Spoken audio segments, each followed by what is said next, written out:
সকালে পাখিদের কিচিরমিচির ডাক শুনে ঘুম ভেঙে গেল আরিয়ানের ঘুম ঘুম চোখে ঘরের জানলা দিয়ে বাইরে তাকিয়ে দেখে কুয়াশার ভেতর থেকে চাদর মুড়ি দিয়ে সকালে সূর্যটা উঠছে কিনা। আরিয়ান দেখতে পেল সূর্যটা পূর্ব আকাশে সকালের মিষ্টি রোদ নিয়ে উঠেছে। আরিয়ান ঘুম থেকে উঠে ফ্রেশ হয়ে নাস্তা করে পড়তে বসে। কিছুক্ষণ বই পড়ে কলেজে যাওয়ার জন্য তৈরি হয়। যদিও সবার মতন আরিয়ানের কলেজে যাওয়ার মতন তেমন ভালো কোনো পোশাক নেই, তবে ও সব সময় পরিপাটি থাকতে পছন্দ করে এবং সব সময় পরিপাটি থাকার চেষ্টা করে। বাসা থেকে একটি চাদর মুড়ি দিয়ে কলেজের উদ্দেশ্যে রওনা দিয়েছে আরিয়ান। সবার মতন দামি পোশাক পরে চলাফেরা করার মতন ওর কোনো সাধ্য নেই, কেননা ও হলো একজন রিক্সাওয়ালার ছেলে। আরিয়ানের বাবা একজন রিক্সা চালক। এই পৃথিবীতে আরিয়ানের বাবা ছাড়া আরিয়ানের আর কেউ নেই। ওর বাবা সারাদিন অনেক কষ্ট করে রিক্সা চালায়, ওর পড়াশোনা করায়। আরিয়ান মনোযোগ সহকারে পড়াশোনা করে। ও আপনাদের তো পরিচয় দেওয়াই হলো না, গল্পের নায়ক হলো আরিয়ান ইসলাম। বাবা একমাত্র ছেলে। আরিয়ান অনার্সের 2য় বর্ষে পড়াশোনা করে। ভার্সিটির গেট দিয়ে চাদর মুড়ি দিয়ে ভার্সিটির ভেতরে প্রবেশ করলো আরিয়ান। যদিও এটা পরে প্রতিদিন ভার্সিটিতে আসে। ভার্সিটির ভেতরে প্রবেশ করে দেখে ওর ভালোবাসার মানুষটি অন্য একটি ছেলের সাথে খুব হেসে হেসে কথা বলছে। এটা দেখে আরিয়ানের মুখের হাসি মাখা মুখটা মলিন হয়ে গেল। আরিয়ান আর রিয়ার কাছে যায় না, তাকে কিছু না বলে সোজা ক্লাসে চলে আসে। ক্লাসে এসে সবার শেষে বেঞ্চে গিয়ে বসলো আরিয়ান, কেননা ওকে কেউ ক্লাসে তেমন দেখতে পারে না, কারণ ও গরিব। তাই সবাই ওকে নিয়ে অনেক সময় নানা বিষয়ে কথা বলে, ওকে নিয়ে হাসাহাসি করে, কিন্তু আরিয়ানও তো সব মুখ বুজে সহ্য করে। কিছুক্ষণ পরে আরিয়ান দেখলো রিয়া সেই ছেলেটির হাত ধরে দুজনে হাসতে হাসতে ক্লাসের ভিতরে প্রবেশ করলো। তারপরে ওরা দুজনে একসাথে একই বেঞ্চে বসলো। আরিয়ান এটা দেখে তেমন কোনো কষ্ট পায়নি যতটা কষ্ট পেয়েছে আজ রিয়ার কাছ থেকে, কেননা রিয়া আজ একটি বারের জন্য আরিয়ানের সাথে কথা বলেনি। যে রিয়া সবসময় আরিয়ানের সাথে থাকতো ভার্সিটিতে, আজ সেই রিয়া এখন আরিয়ানকে দেখেও কোনো কথা বলছে না। কিছুক্ষণের ভেতরে স্যার ক্লাসে প্রবেশ করে। সব ক্লাস শেষ করে বাইরে এসে রিয়ার জন্য অপেক্ষা করছে, কিন্তু রিয়া যখন আরিয়ানের সামনে দিয়ে হেঁটে যায় ওই ছেলেটার হাত ধরে, ঠিক তখনই আরিয়ান রিয়াকে ডাক দেয়। রিয়া আরিয়ানের ডাক শুনে দাঁড়িয়ে যায়। এরপর রিয়া আরিয়ানকে যা বলে তা শুনে আরিয়ান নিস্তব্ধ হয়ে যায়। মুখের ভাষা আরিয়ান হারিয়ে ফেলে। আরিয়ানের চোখ জোড়া ঝাপসা হয়ে আসছিল, যে কোন সময় চোখ জোড়া থেকে পানি গড়িয়ে পড়বে। রিয়া শোনো এদিকে। এই ছোট লোকের বাচ্চা, তুই আমার সাথে আমাকে তুমি করে ডাকার সাহস পেলি কই? আমার নাম ধরে ডাকার মতো সাহস তোর মতো ছোট লোকের জাত কোথায় পেলি? এত সাহস তোকে কে দিয়েছে? এসব তুমি কি বলছো রিয়া? তুমি এই 3 দিনের ভেতরে এতটা পরিবর্তন হয়ে গেলে কিভাবে? আজ তুমি কি না তোমার ভালোবাসার মানুষটিকে চিনতেই পারছো না? আজ আমি গরিব বলে তুমি আমাকে অনেক অপমান করেছো, এভাবে কথা বলছো কেন? আরিয়ানের থেকে কথাগুলো শুনে রিয়া আরও রেগে যায়। এতটাই রেগে যায় যে ঠাস ঠাস করে 2টো থাপ্পড় আরিয়ানের গালে মারে রিয়া। রিয়া চড় মেরেও থামেনি। সে বলে, এই ছোট লোকের বাচ্চা, তোর এত বড় সাহস, তুই আমাকে নিয়ে বাজে মন্তব্য করিস? তোর মতো ছোট লোকের সাথে মজা করা যায়, কখনো প্রেম করা যায় না, বুঝেছিস? তোকে আমি কখনো ভালোবাসিনি, বুঝেছিস ছোট লোকের বাচ্চা? এসব কি বলছো রিয়া? তুই কান খুলে শুনে রাখ। এই যে আমার পাশে দাঁড়িয়ে আছে আমার বয়ফ্রেন্ড, ওর নাম রফি। রফির বাবা একজন বড় নাম করা ব্যবসায়ী। ওর বাবার টাকা পয়সার কোনো অভাব নেই, বুঝেছিস? আর তোর বাবা তো সামান্য একজন রিক্সা চালক। দেখো রিয়া, তোর তোর এত বড় সাহস আমায় আবার নাম ধরে ডাকিস? তোকে না বলছি আমার নাম ধরে ডাকবি না, আমাকে এখন থেকে ম্যাডাম বলে ডাকবি। কথাটা যেন মনে থাকে তোর। সরি, ভুল হয়ে গেছে ম্যাম। আপনার নাম ধরে ডাকার জন্য খুবই দুঃখিত আমি। তবে ম্যাম, আপনি আমাকে যা বলেন বলুন, আমি আপনাকে কিছু বলবো না। তবে যদি আপনি আর একটি বারের জন্য আমার বাবাকে নিয়ে কোনো বাজে মন্তব্য করেন, তাহলে তখন আমার চাইতে আর কেউ খারাপ হবে না। এই কথাগুলো বলে ওখান থেকে আরিয়ান চলে আসে। আরিয়ানের রাস্তা দিয়ে হেঁটে বাসায় যাচ্ছে, আর আজকে ঘটে যাওয়া ঘটনাকে কেন্দ্র করে যা ঘটলো তা ভাবছে। আর চোখে নোনা জল 2 চোখ দিয়ে গড়িয়ে পড়ছে। আরিয়ান পড়াশোনাতে ভালো, এর জন্য রিয়া আরিয়ানকে প্রেমের প্রস্তাব দেয়। আরিয়ান প্রথমে রাজি হয় না, কিন্তু রিয়া আরিয়ানের পিছু ছাড়ে না। একটা সময় আরিয়ান রিয়াকে ভালোবাসতে শুরু করে। কয়েক মাস ভালোই ছিল। আরিয়ান সব নোটগুলো রিয়াকে দিত। একটা সময় রিয়া তার প্রয়োজন মিটিয়ে আরিয়ানকে ইগনোর করে। আর আজ তো বেশি কিছু হয়ে গেছে।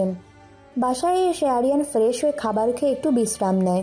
রিয়ার কথা ওর মনে পড়তে থাকে। রিয়ার কথা ওর মন থেকে যেন সরছেই না। আজ বিকালে ঘুম থেকে উঠে আসরের নামাজ পড়ে বাইরে একটু হাঁটাচলা করতে বের হয় আরিয়ান। রাতে বসে বসে বই পড়ছিল আরিয়ান, আর মনে মনে বলছে, আমাকে যে করেই হোক অনেক বড় কিছু হতে হবে, আমাকে সবার থেকে বড় লোক হতে হবে। আজকে আরিয়ানের ভার্সিটিতে আসতে একটু দেরি হয়। আরিয়ান যখন ভার্সিটির গেট দিয়ে ভেতরে প্রবেশ করে ঠিক তখনই রিয়া আরিয়ানকে দেখতে পায়। আরিয়ানকে ছোট লোক বলে ওদের কাছে ডাক দিল। আরিয়ান মুখ বুজে সব কিছু সহ্য করে ওদের কাছে গেল। আরিয়ানের কাছে যাওয়া মাত্রই ঠাস ঠাস করে থাপ্পড় মারে আরিয়ানের গালে রিয়া। এই ছোট লোকের বাচ্চা, তোর এখানে আসতে এত দেরি লাগলো কিসের জন্য?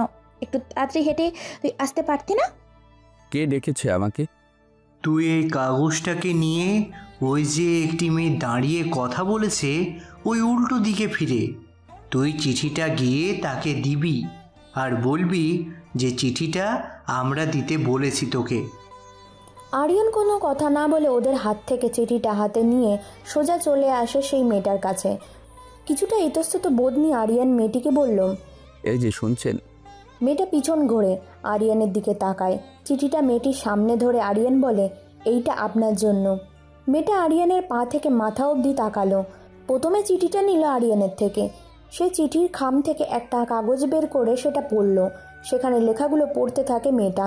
কাগজের লেখা পড়ে আরিয়ান মেয়েটাকে বলে, তুমি কি আমায় চেনো? না। তাহলে তুমি আমায় এই চিঠিটা দিচ্ছ কেন? আপনার চিঠিটা ওই যে মেয়েটা আছে না, ওটা ওই মেয়েটা দিতে বলেছে। ও আচ্ছা, ঠিক আছে, আমি এখন তোমার বিষয় সব বুঝতে পেরেছি। আচ্ছা, তুমি কি জানো এই চিঠির ভেতরে কি লেখা আছে? চিঠিটার ভিতরে কী লেখা আছে এইসব বিষয়ে আমি কিচ্ছুই জানি না, কেননা তারা আমায় এই বিষয় নিয়ে কিচ্ছুই বলেনি। আমি কাছে যেতেই আমাকে চর মেরে চিঠিটা দিতে বলে। এই চিঠির ভিতরে প্রেমের প্রস্তাব দেওয়া আছে, আর একটি কাগজে অনেক বাজে কথা লেখা আছে যা কখনো ভাষায় প্রকাশ করার মতো নয়। ওরা মেয়ে মানুষ হয়ে এরকম ভাষা চিঠিতে যে কী করে লেখে তা আমার ভাবতেই লজ্জা লাগে। আসলে আমি জানি না, সত্যি বলছি, বিশ্বাস করুন। আমি মাত্র ভার্সিটিতে এলাম, আমি তো আপনাকে চিনিও না। আচ্ছা, বুঝতে পারছি। তা আপনার সাথে ওরা এমনটা করছে কেন? বলতে পারি না, হয়তো তারা আমাকে সহ্য করতে পারে না, জানি না আমি কিছু।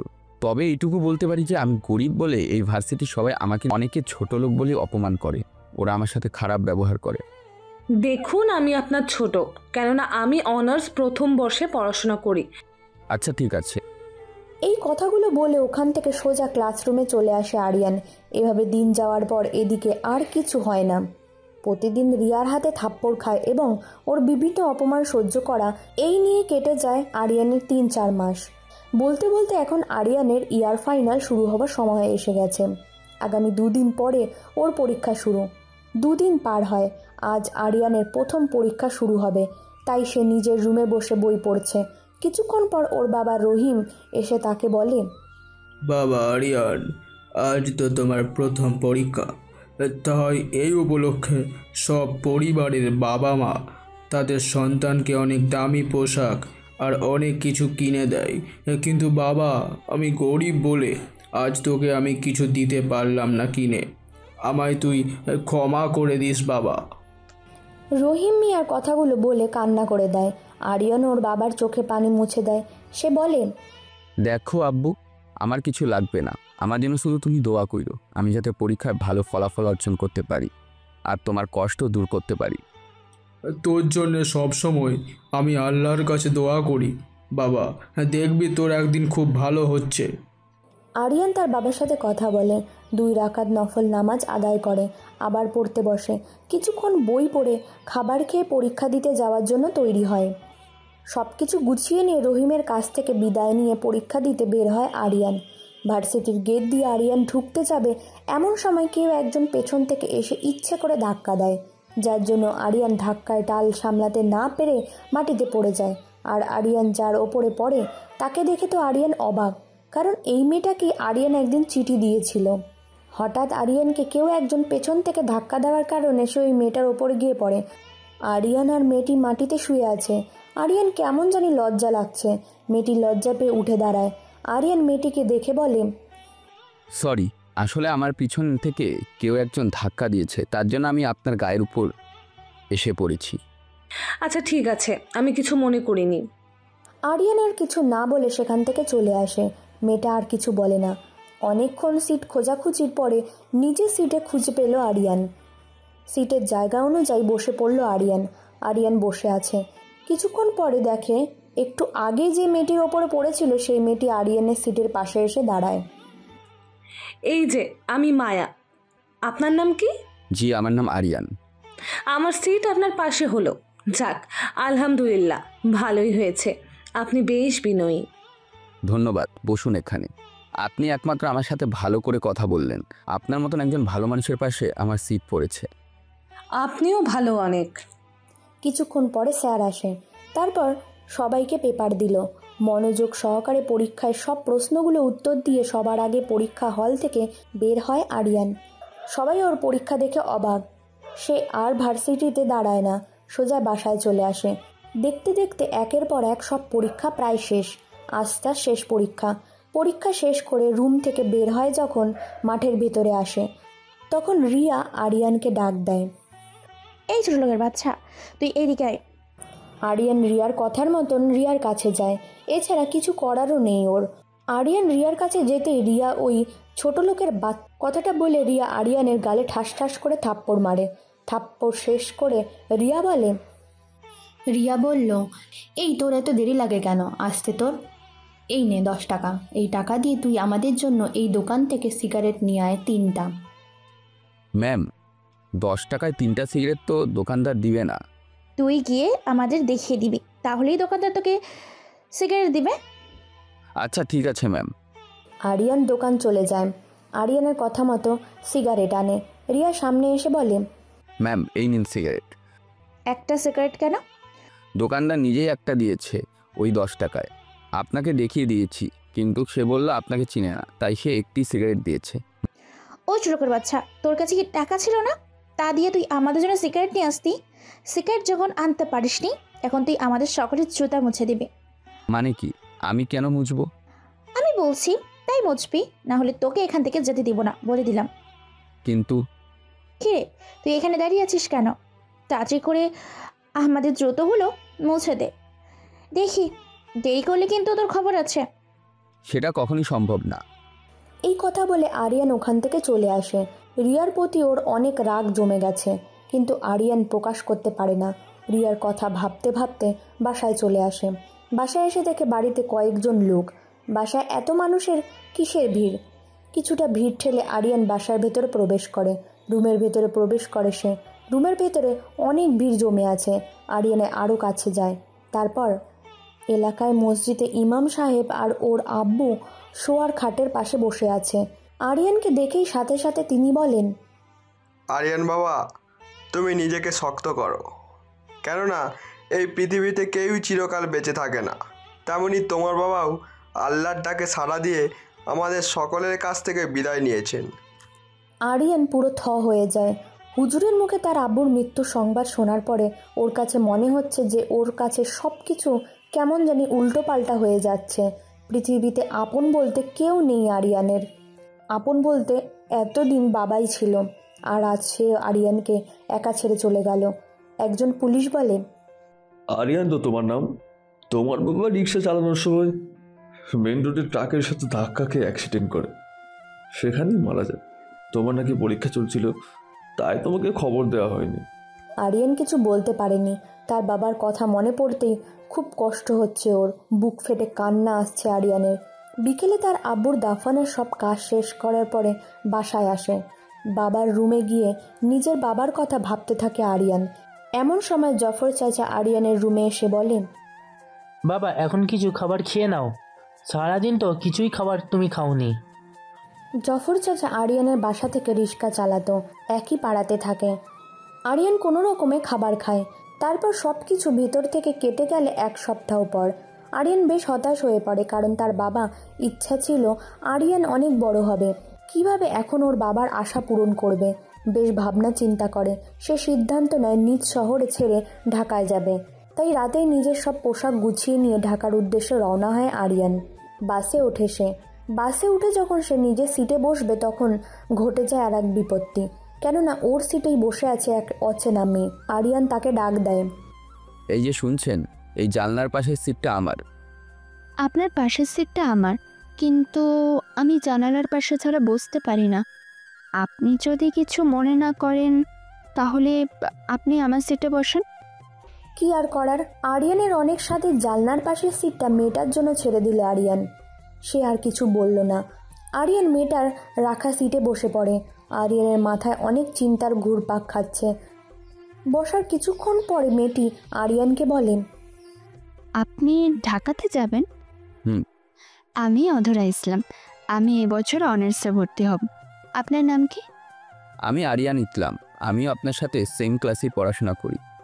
দেখুন, আমরা দুজনে সেম ক্লাসে পড়ি, সো আমাদের দুজনের মাঝে নো আপনি, অনলি শুধু তুমি ডাকা চলবে একজন আরেকজনকে। আচ্ছা ঠিক আছে। আচ্ছা, তোমার বাসায় কে কে আছে? আমার এই পৃথিবীতে আপন বলতে কেউ নেই, সবাই না ফেরার দেশেই চলে গেছে। কথাগুলো বলতে আরিয়ানের চোখে কোণে পানি চলে আসলো। খুব মন খারাপ হয়ে যায় আরিয়ানের। আমি খুবই দুঃখিত, তোমার কাছে তোমার বাবা মায়ের কথা জানতে গিয়ে তোমায় আমি কষ্ট দিলাম, মাফ করে দিও। আরে কি যে বলছো তুমি, এটা ব্যাপার না, মন খারাপ হলেও তবে সেভাবে আমি কোনো কষ্ট পাইনি। অধরা কিছু বলল না। সে এতক্ষণ হিজাব করেই ছিল। পানি খাওয়ার জন্য হিজাব খোলে সে। আরিয়ান অধরার চেহারা দেখে হা হয়ে গেল। সে পুরোই অধরাকে দেখে মুগ্ধ। আল্লাপাক যেন ওকে অনেক সৌন্দর্য দিয়ে সৃষ্টি করেছেন। অধরার চেহারা যে কেউ দেখলে প্রেমে পড়ে যাবে। আরিয়ান হাঁ করে তাকিয়ে আছে অধরার দিকে। ওর চেহারার দিকে তাকিয়ে আরিয়ান খেয়াল করে অধরার ঠোঁটের নিচে একটি কালো তিল।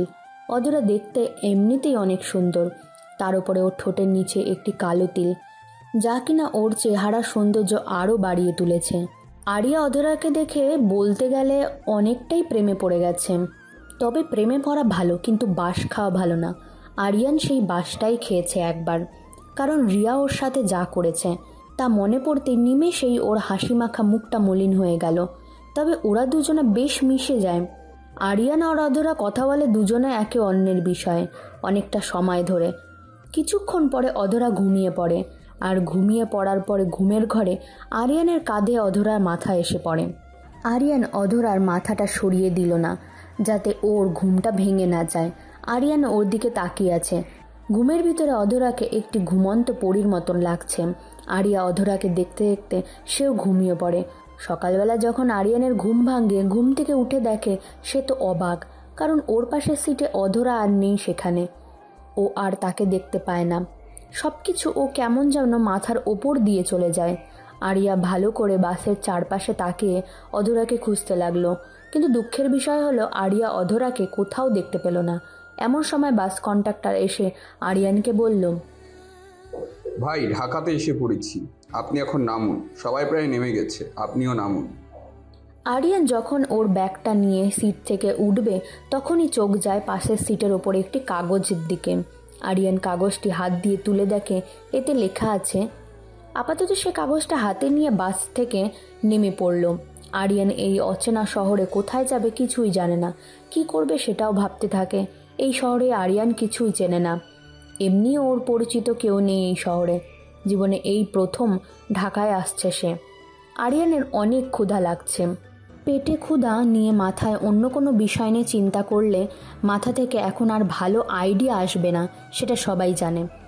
কথায় আছে না, পেট ঠিক থাকলে জগতের সব কিছুই ঠিক। তাই মাথা থেকে এইসব চিন্তা বের করে একটা রেস্টুরেন্টের ভেতরে ঢুকলো আরিয়ান।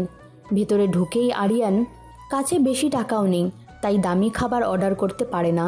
ডাল ভাত অর্ডার দেয়। খাওয়া শেষ করার পরে টেবিলে বসে থাকে। হঠাৎ করে বাসে পড়ে থাকা অধরার সিটে ওই কাগজটি কথা মনে পড়ল ওর। আরিয়ান কাগজটি পকেট থেকে বের করে দেখে এটা একটি চিঠি। বর্তমানে এই ডিজিটাল যুগে চিঠি প্রচলন, ভাবাই যায় না এগুলো। কি আর করার, ডিজিটাল যুগে চিঠি পড়া শুরু করলো আরিয়ান। চিঠি পড়ে আরিয়ান পুরোই অবাক হয়, কেননা চিঠিটা অধরার, আর সে আরিয়ানের জন্যই লিখেছে। চিঠিতে লেখা ছিল, প্রিয় আরিয়ান, আমি তোমাকে কি করে কথাগুলো বলবো তা বুঝতে পারছিলাম না, তাই আমি তোমাকে এই চিঠিতে লিখে দিলাম। তোমার সুন্দর করে গুছিয়ে বলা কথাগুলো আমার কাছে খুব ভালো লাগে। তোমার ব্যবহার এবং তোমার ভিতরে নেই বিন্দু পরিমাণ অহংকার। তোমাকে আমার কাছে সব দিক থেকে অনেক ভালো লেগেছে, তাই তোমাকে আমি এই কথাগুলো মুখে বলার মতো সাহস পাইনি, তার জন্য আমি চিঠিটা লিখলাম। আরিয়ান, তোমাকে আমি ভালোবেসে ফেলেছি। আমি তোমাকে না বলে চলে আসার কারণ হলো আমার আব্বু এখনও হাসপাতালে ভর্তি, তার জন্য আমি তোমাকে কিছু না বলে চলে এসেছি। যদি আমার ভালোবাসা সত্যি হয় তবে তোমাকে আমি খুঁজে অবশ্যই পাবো, ইনশাল্লাহ। সব কিছু বুঝলো আরিয়ান, কিন্তু এই অধরা মেয়েটি শুধু শুধু পাগলামো করার মানেটাই বুঝলো না। রেস্টুরেন্ট থেকে বের হয়ে থাকার জন্য জায়গা খুঁজতে থাকে সে। অনেক কষ্ট করে একটি বাসা খুঁজে পেল আরিয়ান, কেননা ব্যাচেলারদের জন্য বাসা খুঁজে পাওয়া খুবই কষ্টকর। রাতে খাবার খেয়ে আরিয়ান দিল এক ঘুম। সকালে ঘুম থেকে উঠে নাস্তা করে একটি ছোটোখাটো চাকরি খোঁজার জন্য বাসা থেকে বেরিয়ে পড়ল আরিয়ান। 4-5 দিন ধরে অনেক কষ্টে একটা ওষুধ ফার্মেসিতে একটি চাকরি পেল আরিয়ান। প্রতিদিন সঠিক সময় ফার্মেসিতে যাওয়া আসা করে। এভাবেই কেটে গেল অনেক দিন। আরিয়ান আগের শহরে ভার্সিটি থেকে টিসি নিয়ে ঢাকায় একটা ভার্সিটিতে ভর্তি হয়। আজ এখানে ওর ভার্সিটির প্রথম দিন।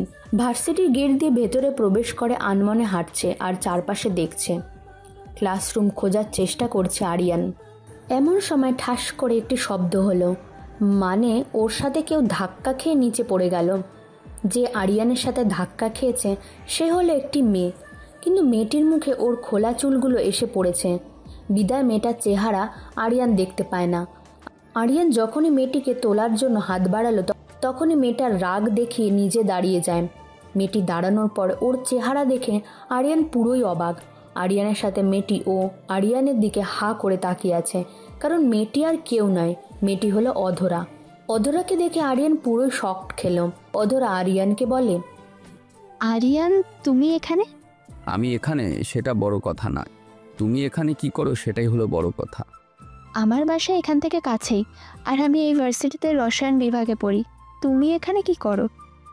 সেম তোমার মতন আমি। আচ্ছা চলো এখন আমরা ক্লাসে যাই।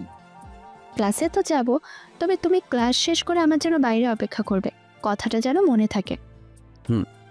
আরিয়ান সবগুলো ক্লাস শেষ করে ভার্সিটির গেটে দাঁড়িয়ে অধরার জন্য অপেক্ষা করেছে। কিছুক্ষণ পরে অধরা আসলো। আরিয়ান, চলো আজ আমি তোমাকে নিয়ে পার্কে ঘুরতে যাব। আরিয়ান না করেনি। সে অধরার সাথে একটি পার্কে ঘুরতে আসে। পার্কে এসে দুজনে একটি বেঞ্চে এসে বসলো।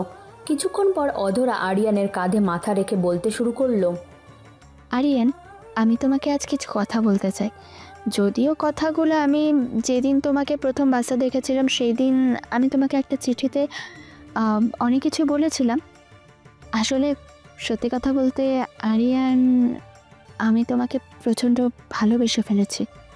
প্রথম দেখাতে সেই দিন তোমার ব্যবহার সবচাইতে আমার কাছে বেশি ভালো লেগেছে। শোনো অধরা, প্রথম দেখায় কখনো ভালোবাসা হয় না, যা হয় তা হয় ভালো লাগা, আর সেই ভালো লাগা নিয়ে ভাবতে থাকলেই সৃষ্টি হয় ভালোবাসা। ভালোবাসাকে যদি শস্যক্ষেত্রে রূপে কল্পনা করা হয় তবে বিশ্বাস হলো তার বীজ, আর আবেগ হলো তার পরিচর্যা। আরিয়ানের কথা শোনার পরে অধরা যা করলো তা দেখে আরিয়ানের পুরো শক খাওয়ার মতন অবস্থা হয়। কেননা অধরা আরিয়ানের কথা শোনার পর আরিয়ানকে জড়িয়ে ধরে। আরিয়ানের ঠোঁটটাকে ওর আয়ত্তে করে নিল। দীর্ঘ 5 মিনিট পর আরিয়ানকে ছেড়ে দিল। আরিয়ান অবাক হয়, সাথে সে শক্ত হয়ে গেছে, কি করবে বুঝতে পারে না। তবে অধরা এমন ব্যবহারে আরিয়ানের মাথাটা গরম হয়ে গেল। রাগ এসে জমা হয় আরিয়ানের চোখে মুখে। সে রেগে অধরাকে বলে, দেখো অধরা, আমি এইগুলো পছন্দ করি না। আমি সব ছেলেদের মতন না, আর সেটা যদি ভেবে থাকো সেটা হবে তোমার ভুল ধারণা। আমি এইগুলো বিয়ের আগে কখনো কোনো মেয়ের সাথে করতে পারবো না। ইসলাম বিয়ের আগে এই সব কিছু করতে নিষিদ্ধ করে দিয়েছে। তাছাড়া এইসব আমার পছন্দ না। আমার কাছে সুষ্ঠু প্রেম দরকার, যেখানে আমরা একে অপরকে কেয়ার করব, ভালোবাসা দিব অনেক বেশি। মনের ভালোবাসা বিশালতা পাবে। আরিয়ান ওর কথাগুলো শেষ করে অধরার দিকে তাকায়। অধরা আরিয়ানের থেকে এসব কথা শুনে হাঁ করে তাকিয়ে আছে। আরিয়ান আবার অধরাকে প্রশ্ন করল, অধরা, তুমি অমনভাবে হা করে তাকিয়ে আছো কেন? কি এত ভাবছো? কি রে, কথা বলো না কেন? পাগল একটা। আরিয়ান, আমি তোমাকে পরীক্ষা করার জন্য এবং তোমাকে আমি ভালোবাসি কিসের জন্য সেটা বোঝানোর জন্যই আমি তোমার সাথে এমনটা করেছি। তুমি সব ছেলেদের মতো না, সবার থেকে আলাদা। তুমি মেয়েদের ইজ্জত এবং মেয়েদের সম্মান করো। যে ছেলে মেয়েদের সম্মান করে, যে ছেলের ভিতরে অহংকার নেই, সেই ছেলেকে শুধু আমি না, যে কোনো মেয়েই ভালোবেসে ফেলবে। তুমি অনেক ভালো একটা ছেলে, সেটা কি তুমি জানো? কি এটা তোমার প্ল্যান ছিল? যাই হোক, আমি তোমার ভালোবাসার বিষয়ে সবই বুঝতে পারছি, কিন্তু কোনো কিন্তু হবে না। এখন থেকে আমি তোমার আর তুমি আমার, ব্যাস। আমি তো গরিব, আমার বাবা মা নেই, কেউ নেই। রিক্সা চালাতো আমার বাবা। ধুর, এসব জেনে আমি কি করব? কোনো সমস্যা নেই, যেটা বললাম সেটা যেন মনে থাকে। আচ্ছা ঠিক আছে মহারানী, আপনি যা বলবেন সেটাই হবে। তারপর ওরা কিছুক্ষণ পার্কে আড্ডা দিয়ে বাসায় চলে আসে। ছোটোখাটো চাকরি, পড়াশোনা আর অধরাকে নিয়ে আরিয়ানের এখন নতুন চিন্তা শুরু হলো। এইসব কিছু নিয়েই চলছিল আরিয়ানের জীবন, কিন্তু আরিয়ানের স্বপ্ন সে অনেক বড় হবে। কিছুদিন পর হঠাৎ একদিন অধরা আরিয়ানকে বলে, আরিয়ান, আমার বাবা তোমার সাথে দেখা করতে চেয়েছে। কি এখন? কিন্তু আমি কিভাবে ওনার সামনে নিজেকে প্রেজেন্ট করব? চিন্তা নেই, সবই পারবা, দেখা করবা। মনে থাকে যেন, বাবা তোমাকে দেখবে, তোমার সাথে কিছু কথা বলবে। আরিয়ান আর কিছু বলে না। আজকে অধরার সাথে অধরাদের বাসায় যেতে হবে তাকে। বিকেলে একটু ভালো পোশাক পরে বাসা থেকে বের হয় আরিয়ান। সে অধরাকে ফোন দিয়ে আসতে বলল। কিছুক্ষণ পর অধরা আসলো আরিয়ানের সামনে। আরিয়ান আর অধরা একসাথে অধরাদের বাসায় আসলো। অধরাদের বাসার সামনে এসে আরিয়ান তো পুরোই অবাক, কেননা ওদের বাড়িটা মনে হচ্ছিল একটি রাজপ্রাসাদের মতন দেখতে। আরিয়ান অধরার সাথে ওদের বাসায় ভেতরে ঢুকলো। ভিতরে এসে আরিয়ান অবাক হয়, কেননা বাসার বাইরের দিকটা যতটা সুন্দর তার থেকে অনেক বেশি সুন্দর বাসার ভেতরটা। তারপর বাড়ির ভিতরে আরিয়ান আসতেই তাকে সোফায় বসিয়ে রেখে ওপরে অধরা ওর আব্বুকে ডেকে আনতে গেল। কিছুক্ষণ পর অধরার আব্বু আসলো। আরিয়ান উঠে দাঁড়িয়ে অধরার বাবাকে সালাম দেয়। উনি হাত ইশারায় আরিয়ানকে বসতে বলল। আরিয়ান বসতেই অধরার বাবা প্রশ্ন করল, তোমার নাম আরিয়ান তাই না? জি। তোমরা একই ভার্সিটিতে পড়াশোনা করো তো? দুজনে সাবজেক্ট এক তাই না? জি, আপনি তো দেখি সবই জানেন। হ্যাঁ, জানতে তো হবেই, অধরা আমাকে সব কিছু বলে। তা তুমি এখন ছোটোখাটো একটা কাজ করো আর পড়াশোনা করো তাই না? দুজন কিছু সময় নিয়ে নিজেদের মধ্যে পরিচয় পর্বটা সেরে নিল। আরও কিছু সময় কথা বলার পর অধরাকে ওর আব্বু বলল, কিরে, এখানে বসে কি করিস? যা, আরিয়ানের জন্য চা নাস্তা নিয়ে আয়। অধরা ওদের থেকে চলে যায় আরিয়ানের জন্য চা নাস্তা আনার জন্য। অধরা ওপরে যাওয়ার পর অধরার আব্বু আরিয়ানকে বলল, আরিয়ান, আমার মেয়েটি তোমাকে অনেক ভালোবাসে, কিন্তু তুমি আমার মেয়েকে ভালোবাসো না। তুমি ভালোবেসেছ ওর টাকাকে। বিশ্বাস করেন তৌফিক আঙ্কেল, আমি এর আগে জানতাম না যে অধরা এত বড় পরিবারের মেয়ে। তা আগে জানলে আমি কখনোই ওর সাথে রিলেশন করতাম না। তোমার কি আছে? কিছুই নেই। আমার মেয়েকে আজ পর্যন্ত কোনো কিছু চাওয়া পাওয়া অপূর্ণ রাখিনি, তবে আজ তোমাকে সে চায়, সেটা আমি অপূর্ণ রাখব। তোমাদের মতো ছোট লোক ছেলেরা ধনী মেয়ে দেখলেই তাদের সাথে প্রেমের অভিনয় করে তাদের সব সম্পত্তি আত্মসাৎ করার চিন্তায় থাকো। তোমাদের মতো ছোট লোকদের আমার ভালো করেই চেনা আছে, বুঝেছ? আরিয়ান অধরার বাবার কথাগুলো মুখ বুজে সহ্য করতে থাকে। কোনো কথা সে বলতে পারে না। তবে অধরার বাবা থামে না। সে আরও বলেন, তুমি ছোট লোকের জাত, সেটা সব সময় থাকবা। তোমার ধান্দা হলো আমার মেয়েকে ভুলিয়ে ভালিয়ে তার সম্পত্তি নিজের নামে করা। তোমাদের মতো ছোট লোকরা এসব ছাড়া আর কিছুই বোঝে না।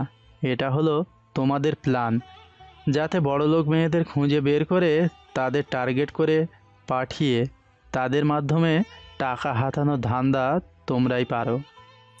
আরিয়ানের মুখ দিয়ে কথা বের হয় না। আরিয়ান একদম চুপচাপ বসে আছে ওনাদের সামনে।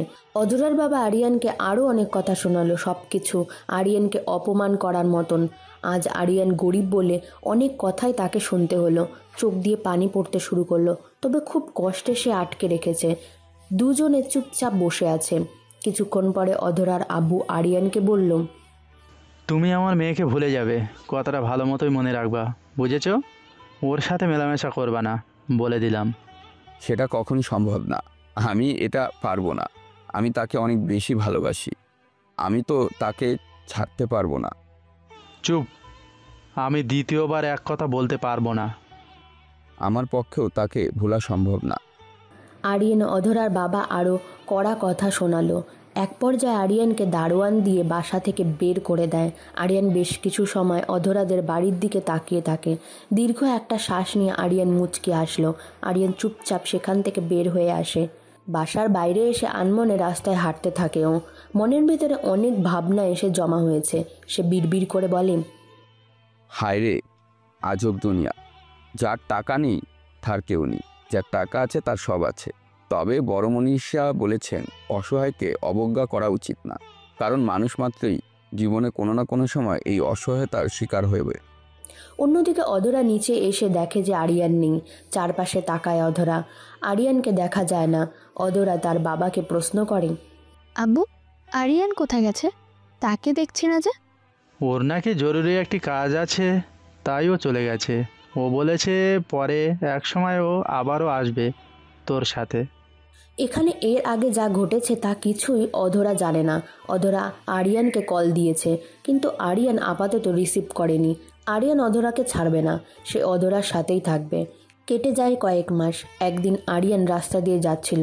হঠাৎ একটা গাড়ি থেকে অধরার বাবা নামে। আরিয়ানের সামনে আসে। আরিয়ানকে বলে, তোকে বলেছিলাম আমার মেয়ে থেকে দূরে থাকতে, তুই শুনিসনি। আমার মেয়ের সাথে থাকলি, এজন্য তোকে পস্তাতে হবে। দেখুন আঙ্কেল, আমি ওকে ভালোবাসি, তাকে কিভাবে ছাড়বো? চুপ কর ছোট লোকের জাত। তোর বাপ একটা ছোট লোক, তুইও হয়েছিস তেমন ছোট লোক। দেখুন, আমাকে যা ইচ্ছে বলুন, আমার বাবাকে নিয়ে কোনো কথা বলবেন না, এর ফল কিন্তু খারাপ হবে বলে দিলাম।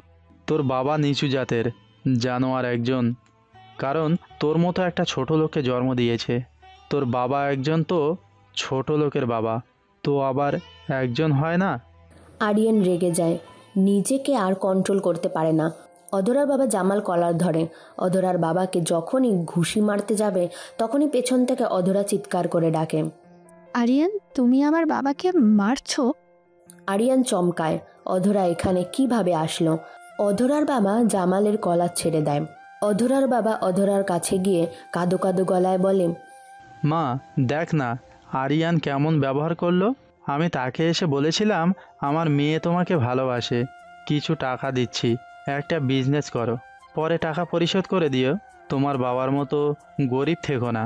আমি ওর বাবাকে গরিব বলেছি বলে আমাকে মারতে আসলো। আমি তো তোকে কখনো আরিয়ানের থেকে দূরে সরে যেতে বলিনি। তুই নিজেই তো দেখলি সে কেমন করেছে আমার সাথে। আমি কি করব বল? অধরা আরিয়ানের কাছে আসে। আরিয়ান অধরার হাত ধরতে যায়, কিন্তু অধরা দেরি করে না। ঠাস করে আরিয়ানের গালে কষে কয়েকটা চড় বসিয়ে দেয়। আরিয়ান অবাক দৃষ্টিতে তাকিয়ে থাকে অধরার দিকে।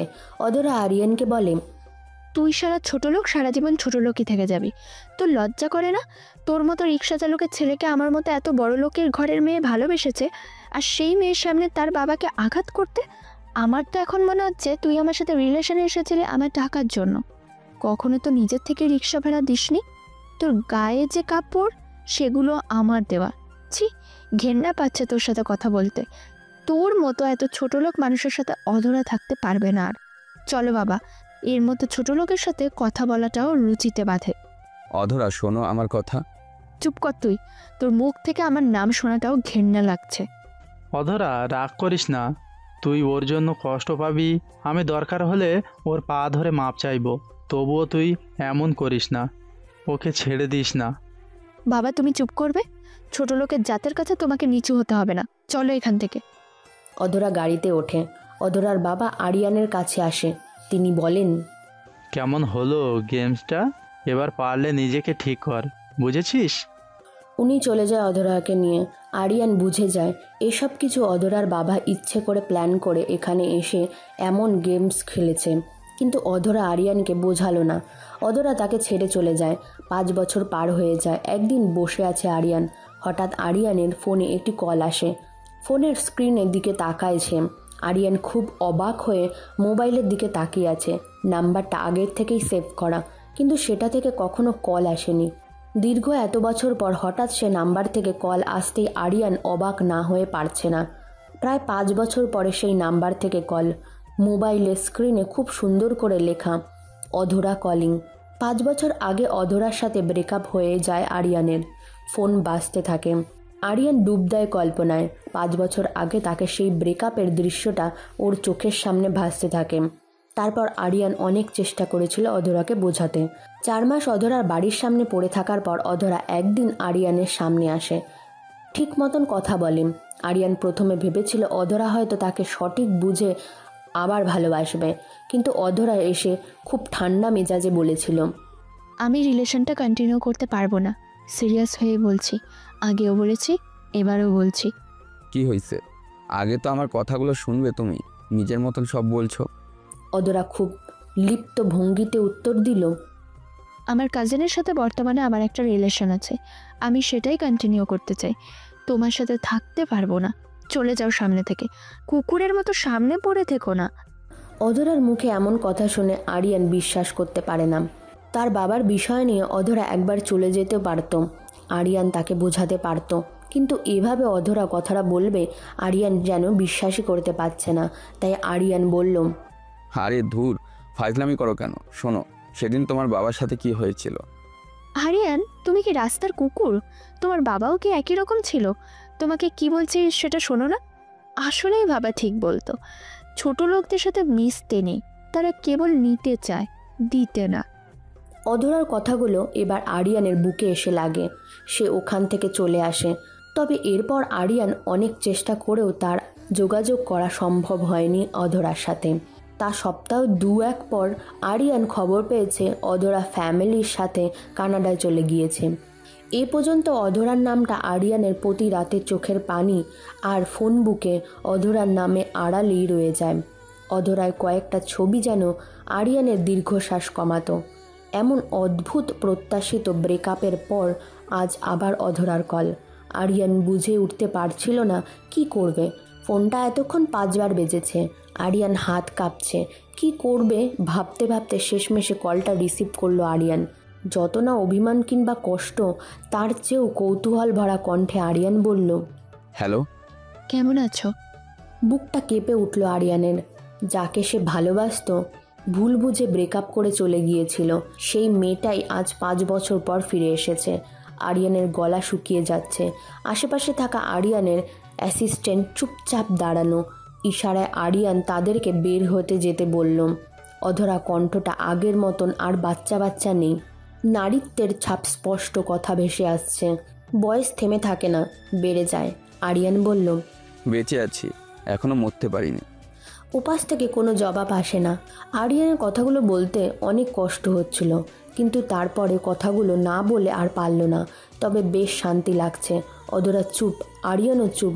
হঠাৎ নীরবতা ভেঙে অধরা বলল, আমি খুব সরি আরিয়ান, আমাকে মাফ করে দেবা? আমি রিয়েলি অনেক সরি, প্লিজ আমাকে মাফ করে দাও তুমি। তোমার বিএফ কেমন আছে? বিয়ে করে ফেলেছো? বাচ্চা কাচ্চা কয়টা? প্লিজ আমাকে মাফ করে দাও। বলো না, বিয়ে করে ফেলেছো? বাচ্চা কাচ্চা কয়টা? Stop it. অধরা ফোনের এপাশ থেকে চিৎকার করে ওঠে। সে সাথে শোনা গেল কান্নার আওয়াজও, মানে অধরা কাঁদছে। অধরা কান্না শুনে আরিয়ান কেমন যেন হয়ে পড়ে।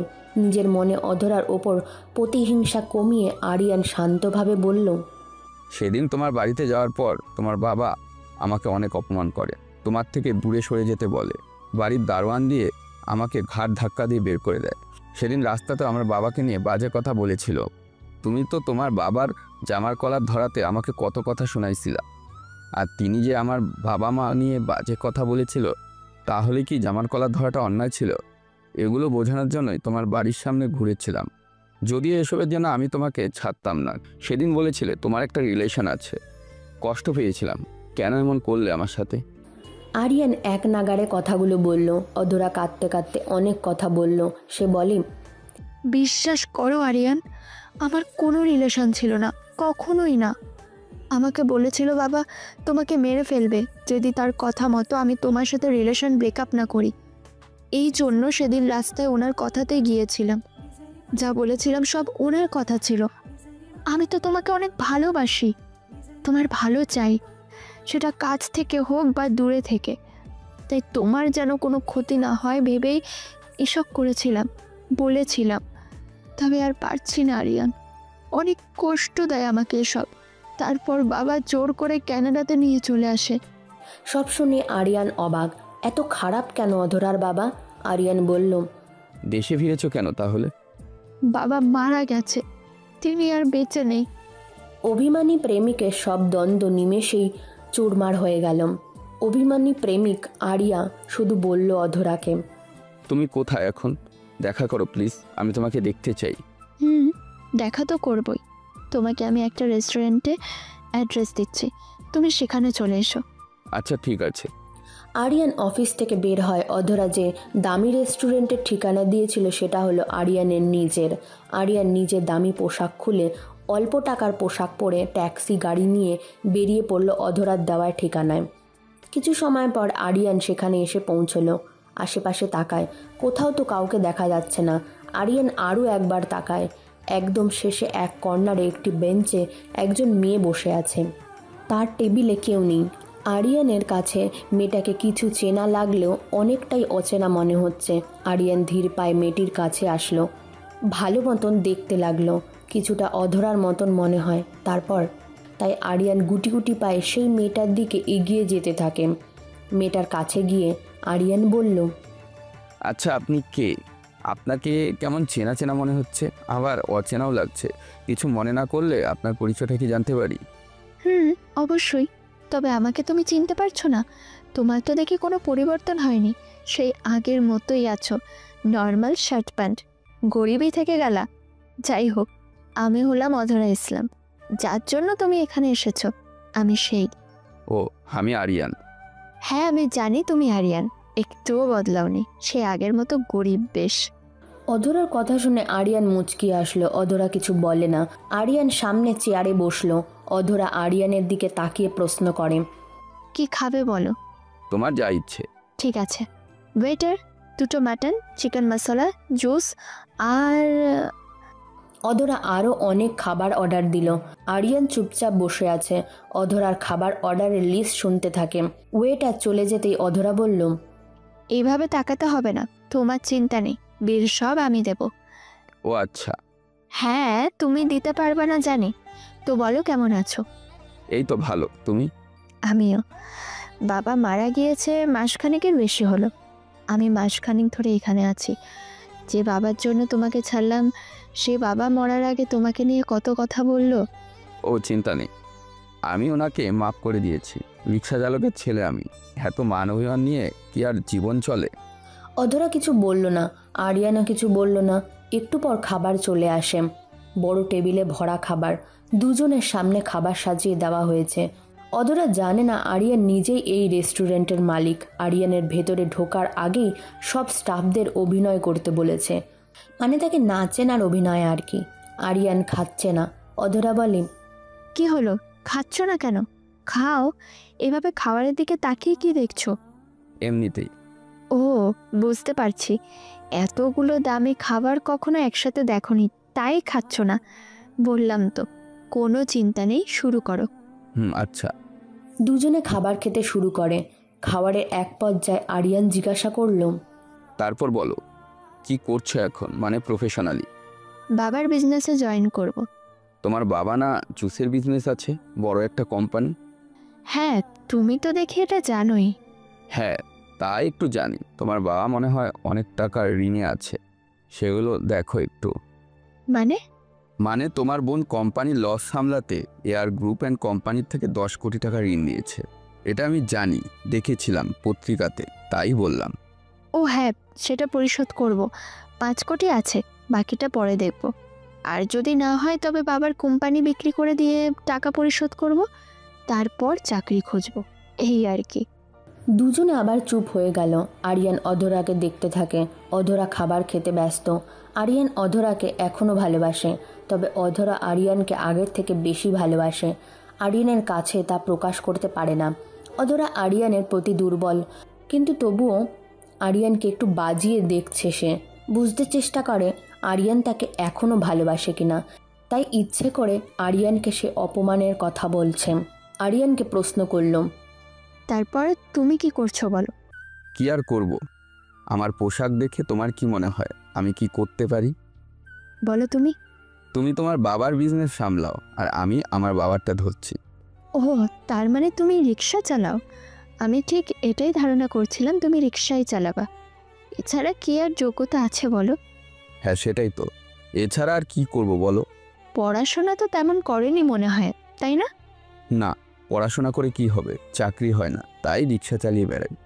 ভালোই করেছো, তুমি এটাই ভালো পারবা। দুজনে খাবার শেষ করে কিছু সময় পর ওয়েটারকে ডাকলো সে অধরা। ওয়েটার চলে আসে। অধরা বলে, বিল কত হয়েছে? ম্যাম, বিল দেওয়া লাগবে না। কেন লাগবে না? বিল তো আমাদের স্যার দিয়ে দিয়েছে। মানে কোন স্যার? এই রেস্টুরেন্টের মালিক যিনি। তো তিনি কেন আমাদের বিল পে করবে? উনি আপনাকে অনেক ভালোবাসে ম্যাম, যখন আপনি ভার্সিটিতে পড়তেন তখন থেকেই। সেই জন্য আপনাকে আসতে দেখে উনি বের হয়ে গেছে, বিল নিজে দিয়ে দিছে। ও আচ্ছা, ঠিক আছে, যান এখান থেকে। ওয়েটার চলে যেতেই অধরা আরিয়ানকে বলে, আমাকে ভালোবাসে দেখেছো? এই বিশাল বড় রেস্টুরেন্টের মালিক, অথচ তুমি ভালোবাসতে পারলে না। আগে তুমি ভালোবাসতে শিখো, তারপর না হয় বলো। আমি তোমাকে ভালোবাসি, এখনও বাসি, কিন্তু তুমি তো বাসো না। হ্যাঁ, কারণ আমি এখনো ছোট লোক, বড় লোক হতে পারিনি। তাতে কি, চলো আমরা একসাথে থাকি। না, সেটা সম্ভব না। আমার মতো রিক্সা চালকের ছেলে আর কি এসব বড় লোকদের সাথে চলাফেরা করতে পারে? এতে তোমার মান সম্মান যাবে। আসি, হ্যাঁ, আবার দেখা হবে কোনো একদিন।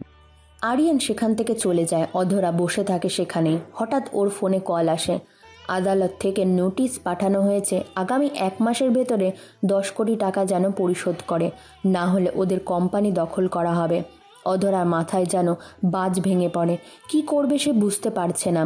অধরা অনেক টেনশন করতে থাকে। ওদের কোম্পানির ম্যানেজারকে অধরা বলে, আচ্ছা, আমাদের কোম্পানি দখল করার আগে সেটা বিক্রি করে দাও। ম্যানেজার তখন জানায়, ম্যাম, যদি বিক্রি করতে চান বেশি দাম পাবেন না, কারণ এটাকে বন্ধক রেখে তো লোন নেওয়া ছিল। আচ্ছা, তারপরও দেখি কি করা যায়। ম্যানেজার ফোন রেখে দেয়। আরিয়ান চলে আসে তার বিশাল বড় অফিসে। বর্তমানে সে দেশের number 1 businessman. Air group of company হলো দেশের টপ বিজনেস কোম্পানি, আর সেখানে প্রতিষ্ঠান আরিয়ান নিজেই। কিন্তু কিভাবে? লাস্ট 5 বছর কিভাবে আরিয়ান নিজেকে এত বড় বানিয়েছে? আরিয়ান নিজেই এখন বিজনেস ম্যাগনেট। 10 দিন পার হয়ে যায়। অধরার সামনে তার ম্যানেজার দাঁড়িয়ে আছে। তিনি বলেন, ম্যাম, আমাদের কোম্পানি একজন কিনবে জানিয়েছে, তবে আগে 20 কোটি দাম হতো, তবে এখন লোনের কারণে সেটা 15 কোটি বলে। আর আপনার ঋণ সুদ সমেত তো দাঁড়িয়েছে 15 কোটি। আমি 16 কোটিতে ডিল করেছি, আপনি কি বলেন? ঠিক আছে, দেখো কি করলে ভালো হয়, কিন্তু এমন বন্ধক রাখা কোম্পানিটা কিনবে কে? এয়ার গ্রুপের মালিক, ওনার বাবার সাথে কথা হয়েছে। আপনার বাবা পরিচিত ছিল, এজন্য নিচ্ছে, তবে গ্রুপের মালিক নিজ থেকে অফার করে। আচ্ছা, তাহলে ঠিক আছে, ডিল ফাইনাল করো। কিন্তু ম্যাম, কোম্পানি বিক্রি করে দিলে কিভাবে চলবেন? দেখি কোথাও চাকরি করব। ম্যানেজার চলে যায়। আরও মাঝখানেক পর কোম্পানি বিক্রি করা হয়। কোম্পানির সব পেপার এয়ার গ্রুপের কাছে চলে আসে। তারা টাকাও পরিশোধ করে। অধরা এখন অনেক খারাপ অবস্থা। শেষমেশে অধরা নিজেই চাকরির জন্য এখানে ঘুরে বেড়ায়। ঘুরতে ঘুরতে একদিন সে এয়ার কোম্পানিতে আসে। সেখানে কিছুদিন আগেই সিভি জমা দিয়েছিল। সেখান থেকে ডাক আসে। অধরা ওয়েটিং রুমে বসে আছে। আজ ওর ইন্টারভিউ। সে চেয়ারে বসে আছে। এখনও 3 জনের পর ওর ডাক পড়বে। আরিয়ান একটা শার্ট পরে আসে সেখানে। অধরাকে বসে থাকতে দেখে সে। অধরা ডাকে, অধরা, তুমি এখানে? তুমি এখানে কি করছো, তাও আবার সুন্দর পোশাকে? ও, বুঝতে পারছি, চাকরির ইন্টারভিউ দিতে এসছো। কিন্তু তুমি তো রিক্সা চালাও। বসো বসো, আমার ডাক পড়বে একটু পর, আমি যাব। তুমি কি ইন্টারভিউ দিতে এসেছো? হ্যাঁ, চাকরিটা খুবই দরকার। মা চিন্তা করতে করতে অসুস্থ হয়ে পড়েছে। হো, চিন্তা নেই, চাকরি হয়ে যাবে। তুমি এখানে প্রথমবার? আসলে রিক্সা চালাই আর মাঝে মাঝে চাকরি ইন্টারভিউ দিয়ে থাকি। অধরাকে চলে আসুন। একজন সার্ভেন্ট অধরার নাম ধরে ডাকে। অধরা উঠে দাঁড়িয়ে আরিয়ানকে বলে, দোয়া করিও। হ্যাঁ। অধরা চলে যায়। আরিয়ান ফোন বের করে ওর ম্যানেজারকে কল দেয়। অধরার ভেতরে প্রবেশ করতে আরিয়ানের ম্যানেজার প্রশ্ন করে, আপনি কি অধরা? জি। আপনার ইন্টারভিউ দিতে হবে না, আপনার চাকরি হয়ে গেছে। মানে কিভাবে? আমাদের স্যার আপনাকে ভালোবাসে, তাই আপনাকে দেখেছে এখানে, এই জন্য চাকরি হয়ে গেছে। ও। অধরা দ্রুত রুম থেকে বের হয়, আরিয়ানের পাশে এসে বসে। অধরার চোখে মুখে খুশির ছাপ। অধরাকে আরিয়ান বলে, কি চাকরি হলো? হ্যাঁ, আমি অনেক খুশি আজ। তবে রেস্টুরেন্টের মালিক আর এখানকার মালিক নাকি আমাকে ভালোবাসে। বুঝলাম না এনারা কারা। তুমি ছাড়া আর কে বা ভালোবাসবে আমাকে? দেখতে সুন্দরী, ভালোবাসতেই তো পারে। অধরার চোখে মুখে খুশির ছাপ। আরিয়ান ভালো করে অধরার দিকে তাকায়, অধরাকে দেখতে থাকে। এত খুশি অধরাকে অনেক বছর পর হতে দেখে। আরিয়ানও বেশ ভালো লাগছে। সাবেক প্রেমিকার দিকে তাকিয়ে অভিমানী প্রেমিক। আরিয়ান বলল, তারপর এখন ফিউচার প্ল্যান কি? বড় কোম্পানিতে চাকরি পেলে, আর আমি ঘুরে ঘুরে চাকরি পাই না। জানি না, তবে আমি জয়েন হইনি, তোমাকেও নিয়ে আসবো এখানে। আচ্ছা ঠিক আছে। তুমি তো রিক্সা চালাও, কিছু তো একটা করো, বিয়ে শাদী করে ফেলো একটা। করব, দেখা যাক কবে সেই সুযোগ আসে। হ্যাঁ, আমাকে জানিও। তুমি আমাকে নিয়ে আবার কোনো স্বপ্ন দেখছো না তো? অধরা আরিয়ানের দিকে খুব অসহায়ের মতন তাকালো। সত্যি আরিয়ানকে নিয়ে অধরা এমন কিছু স্বপ্ন দেখেছে। আরিয়ান বুঝতে পেরে বলল, কি অদ্ভুত ভাবনা ভাবছো। আমি তো গরিব, আর তাছাড়াও আমার কি কোনো লাইফ নেই? তুমি কি ভাবছো সারা জীবন ওয়েট করব তোমার জন্য? ও, আমি সরি, ভাবছিলাম চাকরি পেয়েছি, দুজনে বিয়ে করে সংসার চালাবো। কখনো এটা আর সম্ভব না। অধরা উঠে দাঁড়ালো। ওর চোখে পানি টলমল করছে। অফিস থেকে বের হতে থাকে, দরজার দিকে পা বাড়ালো। আরিয়ান মুচকি হাসলো। মেয়েরা হয়তো এভাবে কান্নায় লুকায়। আসলে মেয়েরা যার জন্য কান্না করে তাকে দেখায় না, কিন্তু পুরো পৃথিবীকে দেখায়। চোখের পানির কি মায়াবী অপচয়। আরিয়ান পেছন থেকে অধরায় হাতটা টেনে ধরল। অধরা আরিয়ানের দিকে ঘুরতে আরিয়ান হাসি মুখে বলল, এই কোম্পানিতে একটা লবণ ফ্যাক্টরি আছে, সেখানে নোনতার মান দিন দিন কমে যাচ্ছে। তুমি জয়েন হয়ে ভালো করছো। কয়েক ফোঁটা চোখের পানি দিয়ে যাবা রোজ। চোখের পানি লবণাক্ততা বহন করে। আরিয়ানের কথা শুনে অধরা কেঁদে ফেলল। এত কাঁদো কেন? হ্যাঁ, অবশ্য ভালোই হয়েছে। আমাদের সংসারে লবণ কিনতে হবে না, তোমার চোখের পানিতেই হয়ে যাবে। ইউনো, চোখের পানিতে লবণ থাকে। অধরা কান্না বেগ আরও বেড়ে গেল। সত্যিকারে ভালোবাসা হলে হারালে সে আবার ফিরে আসবেই ইনশাআল্লাহ। আর এটাই হলো বাস্তবতা। আরিয়ান বলল, চলো একটা পার্কে ঘুরে আসি, তোমার সাথে আমার কথা আছে। অধরা কিছু বলে না, আরিয়ানের হাত ছেড়ে দিয়ে বের হয়। দুদিন পর আরিয়ান অধরাদের বাড়িতে আসে। অধরা অফিস শেষ করে কিছু সময় আগেই বাড়িতে ফিরেছে। অধরা জানে না আরিয়ান অফিসে অধরার চাকরি হয়েছে। কাঁধে গামছা পেঁচিয়ে অধরাদের বাড়ি ভেতরে আসে। প্রায় 5.5 বছর পর আরিয়ান এখানে এসেছে।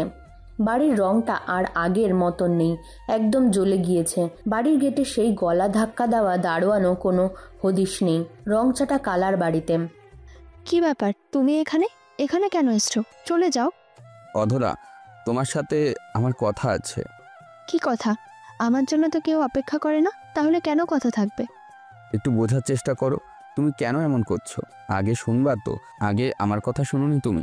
চলে গিয়েছিলা নিজের থেকে।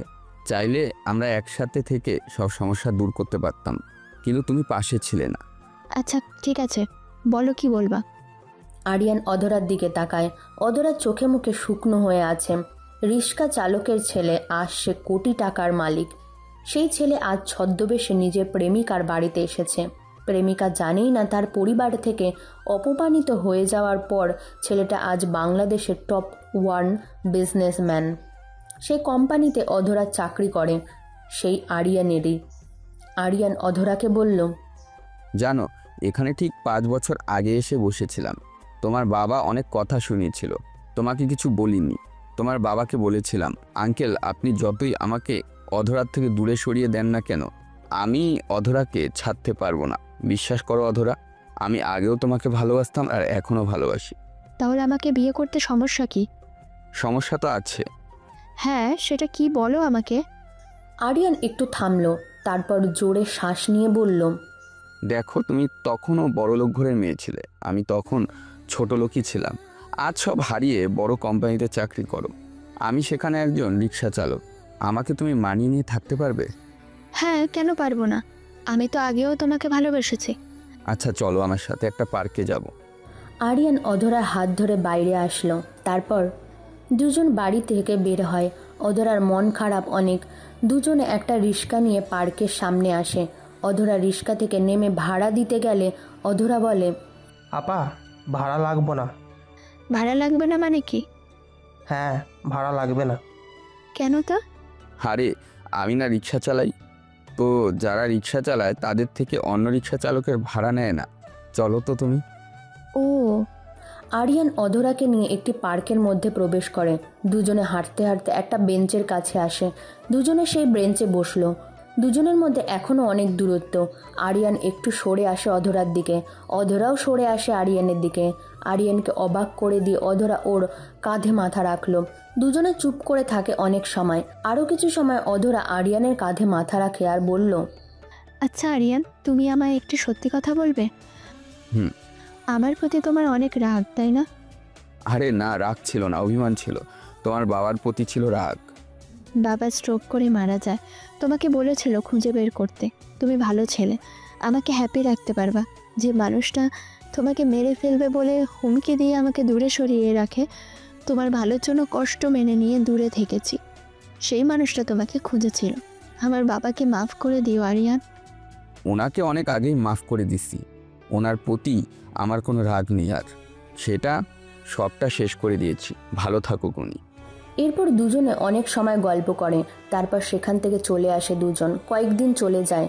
আরিয়ান আজকে ডেকেছে অধরাকে, কিন্তু অধরা বলে, আরিয়ান, আজকে অফিসে অনেক কাজ আছে। আজকে আমাদের কোম্পানির মালিক আসবে মিটিংয়ে, একটা ফাংশন হবে, সেখানে দারোয়ান থেকে শুরু করে সব স্টাফদের থাকতে হবে। আজকে যেতে পারবো না গো। আজকে আমাদের সেই দিন যেদিন তুমি আমাকে প্রপোজ করেছিলে। প্রতি বছর আমি একাই সেই জায়গাতে যেতাম, সেই পুরনো পার্কে, সেই পুরনো ব্রেঞ্চটাতে গিয়ে বসতাম। চলো না।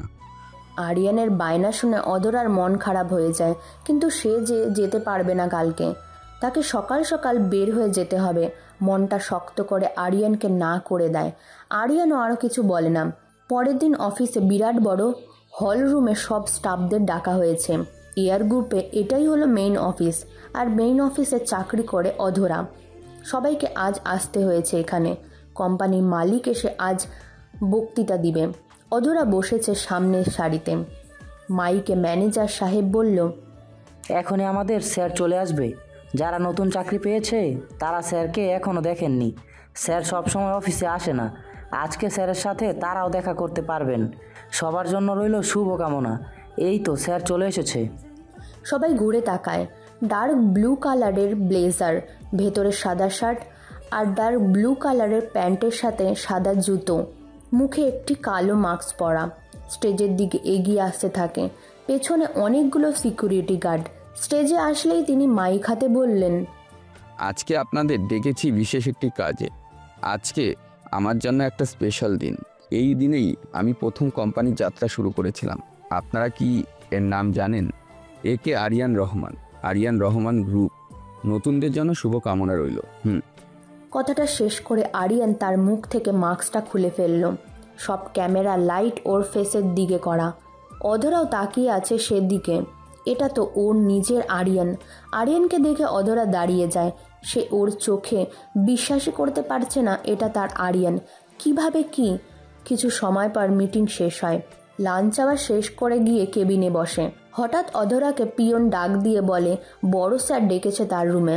অধরা ধুক ধুক বুকে দরজার কাছের সামনে আসে। দরজা খুলে বলে, ভিতরে আসতে পারি? অধরা যায়। আরিয়ানকে দেখে সে এখনও ঘোর কাটতে পারেনি। আরিয়ান বলল, এভাবে তাকিয়ে আছো কেন? কিছু হয়েছে? এখন তো যেতে পারো নাকি আমার সাথে সেই পুরনো পার্কে? স্যার আসলে মানে... আরে কিসের স্যার? চলো তো তুমি। আমি তোমার আরিয়ান, স্যার নই। এরপর আরিয়ান অধরাকে নিয়ে সেই পুরনো পার্কে চলে আসে। অধরা প্রশ্ন করে, এসব কিভাবে কি হলো আরিয়ান? আমি না বুঝতে পারছি না। সব হয়েছে সময়ের তাড়নায়। তাহলে বলো, তুমি এই ক বছরে এত কিছু করলে কি করে? শুনতে যখন চাচ্ছ তাহলে শোনো। আমি যখন ছোট ছিলাম তখন থেকেই আমায় সবাই অবহেলা করতো। কেননা আমি ছিলাম গরিব, তাই সবাই আমায় অমন ঠিক করতো। তবে আমার আব্বু ইচ্ছা ছিল বা স্বপ্ন ছিল যে আমি লেখাপড়া করে বড় হয়ে বড় কোনো অফিসার হব। আমি সব বাধাকেও উপেক্ষা করে পড়াশোনা চালিয়ে যাই। আমার জীবনে প্রথম যে ভালোবাসার মানুষটি ছিল সে আমার সাথে ছলনা করে, আমাকে ধোঁকা দেয়। আমার পবিত্র ভালোবাসার মূল্য হয় শেষে ব্রেকআপের মাধ্যমে, কেননা ও টাকাওয়ালার ছেলেকে ভালোবাসে, যার জন্য আমাকেও অনেক অপমান করত। কিছুদিন পরে আমার আব্বু মারা যায় আর আমি চলে আসি ঢাকাতে। তারপরে তো তুমি সবই জানো অধরা, তোমার বাবাও আমার কাছে তোমাকে বিয়ে দিতে রাজি হননি, কারণ আমি ছিলাম তখন গরিব। তুমি আমাকে ছেড়ে চলে যাওয়ার পরে আমি নিজে কঠোর পরিশ্রমের মাধ্যমে পরিবর্তন করি, যদিও এটা হয়েছিল এক আঙ্কেলের সাহায্যে। যেদিন তুমি চলে গিয়েছিলে মন খারাপ করে রাস্তা দিয়ে হাঁটছিলাম, হঠাৎ দূরে দেখি কয়েকটা ছেলে একজন লোককে ছুরি মারছে। আমি জোরে চিৎকার করতে করতে ওরা পালিয়ে যায়। দৌড়ে ওনার কাছে আসি, হাসপাতালে নিয়ে যাই, রক্ত দিই, ওনাকে সুস্থ করি। ওনার সাথে পরিচিত হয়ে যাই আমি। ওনার ছোট্ট একটা কোম্পানি ছিল, তোমার বাবা সেটা জোর করে কিনতে চাইছিল। সেখানে উনি আমার চাকরি দেয়। তারপর আস্তে আস্তে আমি সেটার হাল ধরি। উনি আমাকে সবটা দিয়ে মারা চান। আর আজ এখন আমার বাড়ি আছে, গাড়ি আছে, টাকা আছে, বড় কোম্পানি আছে। নেই শুধু আমার বাবা, আর আঙ্কেল আর সেই বেঁচেও নেই। বাবার কথা মনে পড়তে নিমেষে আরিয়ানের চোখে পানি চলে আসলো। অধরার সাথে আরও কিছুক্ষণ থেকে বাসায় চলে আসে আরিয়ান। রাতে অফিসার ম্যানেজারকে ফোন দিয়ে বলে, কালকে আবার ইন্টারভিউ আছে স্যার, দ্রুত আসবেন। আচ্ছা ঠিক আছে, সবার সিভি পাঠিয়ে দিন। সিভি পাঠিয়ে দেয় ম্যানেজার। আরিয়ান চেক করে দেখে একজন সিভি দিয়েছে, সে হলো রিয়ার সেই বয়ফ্রেন্ড। পরের দিন সবাই ইন্টারভিউ রুমে আসে। একে একে সবাই ইন্টারভিউ দিচ্ছে। এমন সময় সে রুমে ইন্টারভিউ দিতে আসতে লাগলো, কাগজপত্র দেখে এবং তার থেকে তার পরিচয় যেন। আরিয়ান তো পুরোই অবাক, কেননা রুমে যে প্রবেশ করেছে সে আর কেউ না, সে হলো রিয়ার বিএফ, যার জন্য রিয়া আরিয়ানকে ছেড়ে চলে যায়। যদিও সে আরিয়ানকে চিনতে পারেনি। আরিয়ান সবার ইন্টারভিউ নেওয়া শেষ করে। এমন সময় ম্যানেজার কাকাকে বলল, বাবা, তোমার সাথে তালুকদার গ্রুপের মালিক দেখা করতে আসছে, তাকে কি আমি ভিতরে আসতে বলবো? কিছুক্ষণ পরে তিনি ভিতরে আসলেন। তার সাথে অনেক কথা বলল আরিয়ান নানা কাজ নিয়ে। হঠাৎ করে সে একটা কথা বলল আরিয়ানকে, তা শুনে অনেকটাই অবাক হয়, কেননা তিনি আরিয়ানকে বলল, বাবা, তোমার সাথে অনেক দিন যাবৎ ব্যবসা করছি, কিন্তু তোমায় আমি একটা কথা বলবো তা বলার সাহস পাচ্ছি না। আসলে বাবা, আমি যতদূর তোমার সম্পর্কে জানি তুমি এখনো বিয়ে করোনি। তোমার তো এখন বিয়ে করার সময়ও হয়েছে। আমার একটি মেয়ে আছে, ও লন্ডন থেকে মাস্টার শেষ করে এসেছে। তুমি যদি একটিবার ওকে দেখতে তাহলে খুশি হতাম বাবা। ঠিক আছে, আমি আগামীকাল আমার রেস্টুরেন্টে যাব, আপনি তাকে সেখানে আসতে বললেন। আচ্ছা ঠিক আছে বাবা, আমি ওরে তোমার দেওয়া ঠিকানায় পাঠিয়ে দেব। কিছুক্ষণ পর অধরা অফিসে আসলো। রুমে ঢুকে সোজা আরিয়ানের কোলে এসে বসে পড়ল। ম্যানেজার কাকা অধরার অবস্থা দেখে মুচকি হাসতে হাসতে রুম থেকে চলে গেল। অধরা, তোমার কি একটু বুদ্ধি নেই? তুমি কাকাকে দেখেও তারপরেও আমার কোলে এসে বসলে। আমার মনে হয় তুমি লজ্জা শরমের মাথা খাইছো। হয়েছে, এত জ্ঞান দিতে হবে না, আগে এখন একটা পাপ্পি দাও। আচ্ছা, তোমার কি আগামীকাল কোনো কাজ আছে? কেন? তোমাকে নিয়ে একটি জায়গায় ঘুরতে যাব। অধরা ঘুরতে যাওয়ার কথা শুনে আরিয়ানকে শক্ত করে জড়িয়ে ধরল। এ তো খুশির খবর। আচ্ছা আরিয়ান, আমি তোমায় একটা কথা বলি, যদি তুমি কিছু মনে না করো। বলো। তুমি আমায় বিয়ে করবে কখন? আম্মু তোমার সাথে এই বিষয়ে কথা বলতে চেয়েছিল। তোমাকে আমি নিজের করে কবে নিব তা আগামীকাল বলবো, কেমন? ওকে। পরের দিন সকালে অধরাকে ফোন করে ওদের বাসার নিচে আসতে বলল। আরিয়ান গাড়ি নিয়ে ওর জন্য অপেক্ষা করছিল। এখন আরিয়ান অধরাকে নিয়ে তালুকদার গ্রুপের মালিকের মেয়ের সাথে দেখা করতে যাবে। অধরা অনেক সুন্দর করে সেজে আছে। নীল একটি শাড়ি পরেছে। নীল শাড়িতে অধরাকে নীল পরীর মতন লাগছে। অধরার ডাকে আরিয়ানের হুঁশ ফিরল। এই যে সাহেব, এত হাঁ করে কি দেখছেন আমাকে? এর আগে কি কখনো দেখেননি? তোমাকে আজ খুব সুন্দর লাগছে নীল শাড়িতে। অধরা আরিয়ানের কথা শুনে লজ্জা পেল।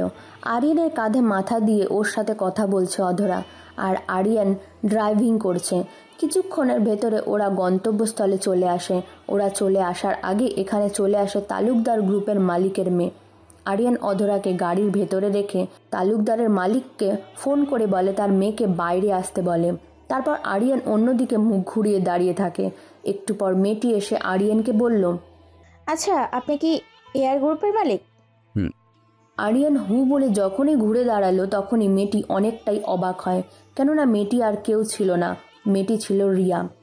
আরিয়ান, তুমি এখানে? আজ আমাকে দেখে অবাক হচ্ছ? আমি এয়ার গ্রুপের অ্যাডমিন। যেই ছেলেটা টাকা ছিল না, বড় বাড়ি ছিল না, কিচ্ছু ছিলে না বলতে তুমি তাকে, আর ভালোবাসায় ধোকা দাও, সেই ছেলের সামনে অন্য একটি ছেলে হাত ধরে হেসে কথা বলতো, তখন নিজে একটিবারও ভেবে দেখছো যে ছেলেটি তখন কতটা কষ্ট হয়েছে? যে ছেলেটা সবার সামনে সবসময় ছোট লোক বলে অপমান করত, আর আজ সেই ছেলেটাই এয়ার গ্রুপের মালিক। তুই বলেছিলিস না তোর স্ট্যাটাসের সাথে আমার স্ট্যাটাস যায় না? আজ আমি তোকে বলছি, আমার স্ট্যাটাসের সাথে তোর স্ট্যাটাস কখনোই যায় না। আমি আমার ভুল বুঝতে পেরেছি আরিয়ান, প্লিজ তুমি আমাকে ক্ষমা করে দাও। আরিয়ান ঠাস ঠাস করে থাপ্পড় মেরে রিয়াকে বলল, কান খুলে শুনে রাখ, তোদের মতো মেয়েদেরকে কখনো ক্ষমা করে দেওয়া যায় না। তারপরেও তোকে ক্ষমা করে দিলাম, ভালো থাকিস। আর হ্যাঁ, আগামীকাল আমার বিয়ে অধরার সাথে। অধরাকে ডাক দেয় আরিয়ান। অধরা আসে, রিয়াকে দেখে বলে, এই অধরা হলো আমার ভালোবাসার মানুষ, তোর মতন প্রতারক নয়, বুঝেছিস? এই কথা বলে ওখান থেকে চলে আসে অধরাকে নিয়ে আরিয়ান। আসলে যে মানুষটা অনেক দিন যাবৎ তোমাকে ভালোবেসে আসছে, আজ হঠাৎ করে তোমাকে সে বলল, আমি তোমাকে ভালোবাসি না, তোমাকে এখন আর আমার ভাল লাগে না, তোমার সাথে আমার আর যায় না, I deserve better than you, ভালো থেকো তুমি। তৎপর ফোন নাম্বার ব্লক লিস্টে, ফেসবুক, হোয়াটসঅ্যাপ, ইমো থেকেও ব্লক, শেষে সবই শেষ। তোমার এতদিনের সাজানো স্বপ্নগুলো এক নিমেষেই ভেঙে চুরমার হয়ে গেল, তোমার এতদিনের বিশ্বাস ভেঙে দিল, তোমার বুকের মাঝে তার জায়গা করে নিয়েছে, এখন হুট করেই সেই জায়গাটা শূন্য করে দিল, চলে গেল। এই ব্যাপারগুলো তুমি হয়তো সহজেই মেনে নিতে পারবে না, কারণ যাকে ভালোবাসা যায় তাকে কখনোই ভোলা যায় না। মনের মধ্যে একবার ভালোবাসা তৈরি হয়ে গেলে সম্পর্কটা না থাকলেও ভালোবাসাটা থেকেই যায়, কখনো কমে না। ভালোবাসাটা সহজ হলেও ভালোবাসার মানুষটাকে ভুলে যে খুব বেশি কষ্টকর। অধরা প্রশ্ন করল, ওই মেয়েটিকে রিয়া ছিল? হুম। তুমি মেয়েটিকে ওভাবে কথাগুলো না বললেও পারতে। আরিয়ান চুপ করে থাকলো, কোনো কথার উত্তর দিল না। অধরাকে নিয়ে অনেক সময় ঘুরোঘুরি করে সোজা অধরাদের বাসায় গেল আরিয়ান। কেমন আছো বাবা?